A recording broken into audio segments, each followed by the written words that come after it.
we'll see Sam Howell and the Washington Commanders taking on Joe Burrow and the Cincinnati Bengals.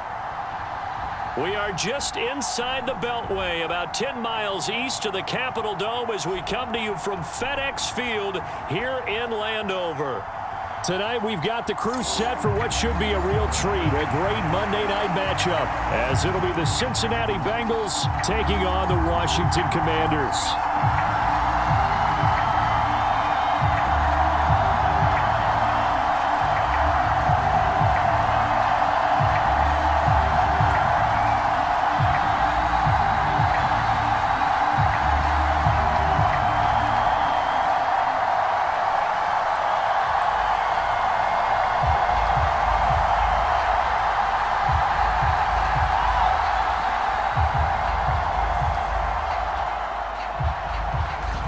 McPherson has this one teed up, and we are underway from FedEx Field.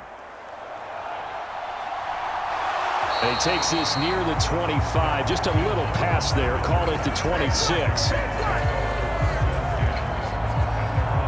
So here are the Commanders making their way out. And they will be led out by a man in his sophomore campaign as the quarterback.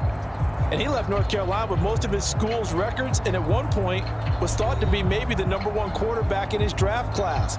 He does bring deceptive athleticism and plenty of upside to the table. Add some consistency, and maybe he can really unlock what he can be in the NFL.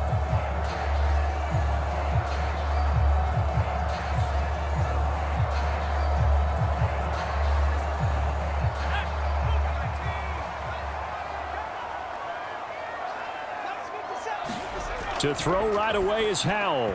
And that'll be off the mark, too far out in front, and it's incomplete. I know coaches tell us all the time that having a powerful arm isn't the #1 thing they look for in a quarterback. But when you're trying to throw inside routes and you need to put some heat on it, it helps to have the big gun. In this case, just a little bit too much. Here's 2nd and 10. Howell. Middle of the field, he's got McLaurin. And he gets this one just shy of the 40. They'll mark him down at the 39. It's a pickup of 12 and a Commander's first down.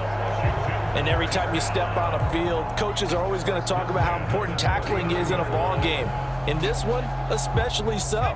You can't allow these guys to break free and get extra yards after contact, but that's exactly what happens here. That can't continue as this game goes on. Howell's throw into the hands of McLaurin. And they bring him to the ground just shy of midfield. Consecutive catches for him. That good for 11. And he's already got 2 catches on the opening drive. They know he's going to be a handful. And sometimes you game plan for that offensively. You want to make sure that guy touches the ball, and sometimes it just happens naturally. And then you change your game plan. When he has the hot hand, you keep going back to him because he's running routes with confidence as the game goes on. And he is out of bounds, but not before he's inside the 30.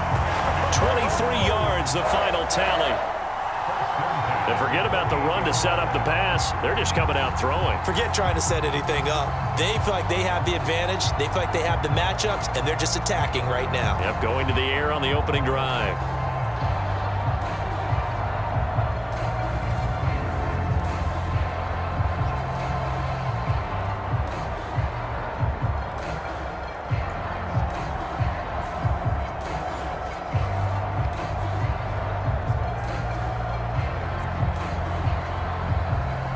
So they'll come up in Bengals territory now with a 1st and 10 as they've got it to the 28-yard line.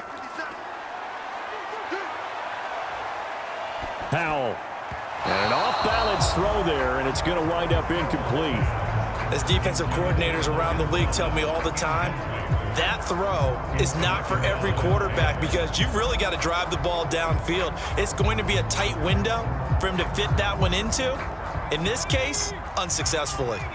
Now a 2nd and 10. Here's Howell. A quick throw there is incomplete. What would look like a march to the end zone has hit a momentary roadblock with that incompletion. No need to panic. They just got to come up with a high percentage play call and see if they can get their offense back on track.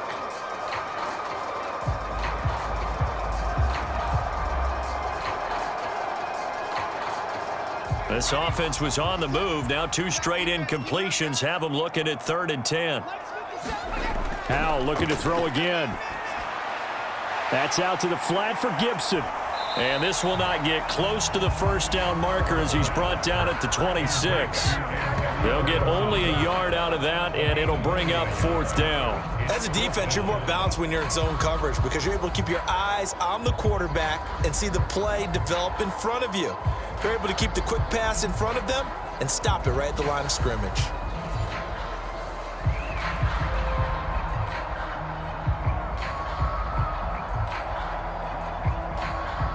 Field goal unit and Joey Sly now. On the right hash, it's a 43-yard attempt. Sly able to put this one through. And it's 3-0 Washington.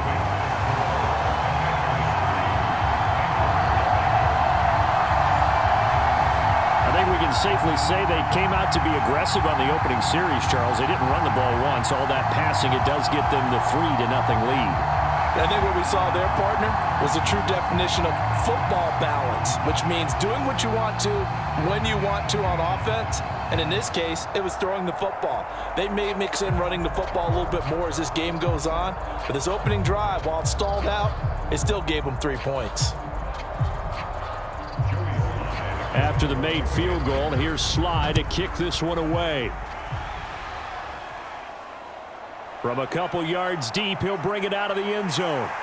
And he'll be stopped right around where he would have been had he gone down to a knee, maybe a yard shy of there at the 24.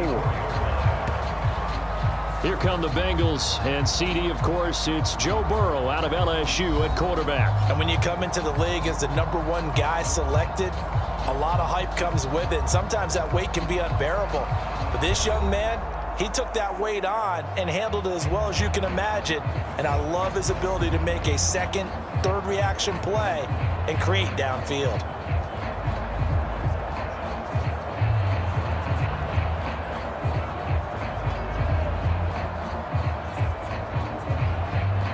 Burrow going to lead up the Bengals here, 1st and 10 at their own 24. Off the play fake, he'll look to throw. That one taken in by T. Higgins. And he's going to get a solid gain of 9 before being brought down. 2nd and right at a yard. They kept the receiver in the short field, but that let his quarterback get the ball quickly to him before either guy in double coverage could react. From the 33, here's 2nd down and a yard.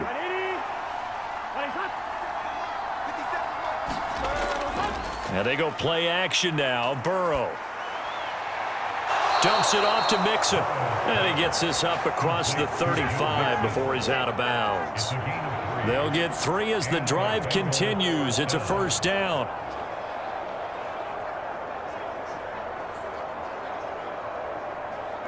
Here we go.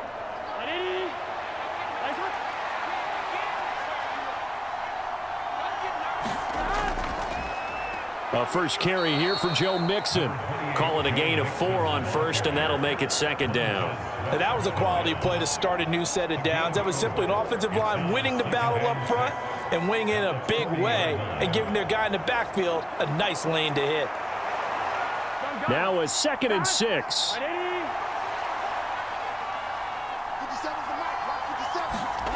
Burrow will throw. Short throw to Smith.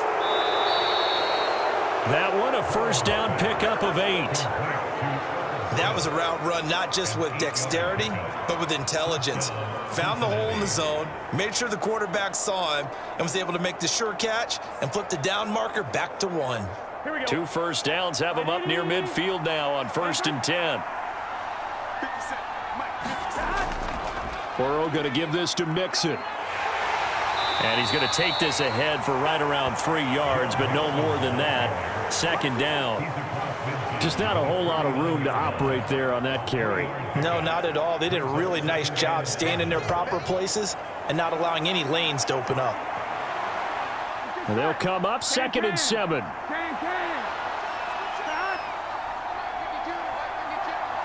In motion right here, Boyd. Here's a fake on the jet sweep and a run up the middle with Mixon. And he's going to be stopped up at about the 47-yard line.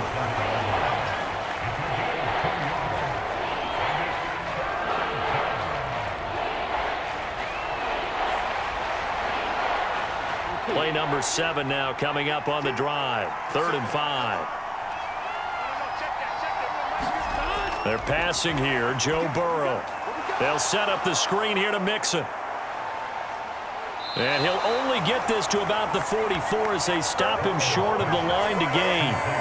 A short gain there of just 4, and that'll bring up a 4th down. Good reactions there defensively. That screen was a little slow in developing, and they shut that one down with little gain.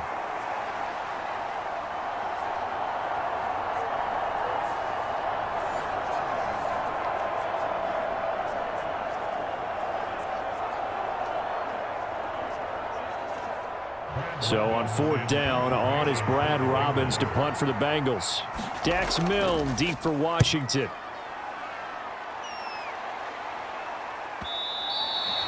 Now this is going to carry well into the end zone for a touchback. The Commanders going to retake the field for drive number 2. They've got a 3-0 lead and the football as they start 1st and 10.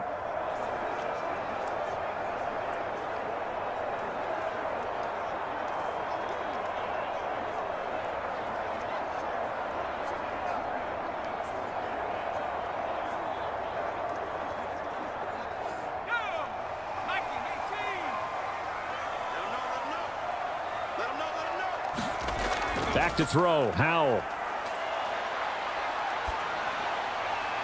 Open man is the tight end, John Bates.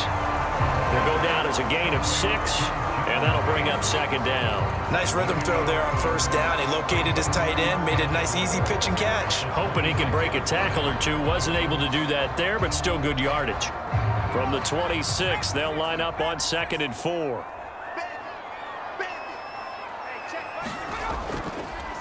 The first carry for the Memphis man, Antonio Gibson. And he's able to get out to the 32, brought down there. 6 yards the pickup, and that's a 1st down. Well, you know they had a 3rd down play on standby just in case, but he says no need with that carry. Runs like that will continually earn him more work in this and future contests.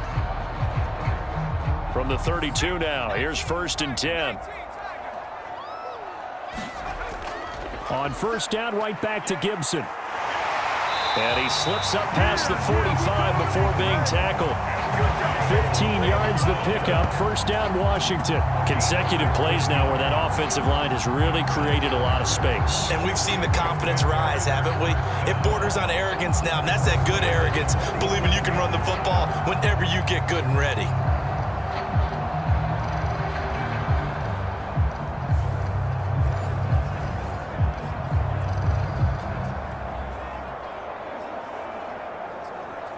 Clock rolling as we hit the midway point of this 1st quarter.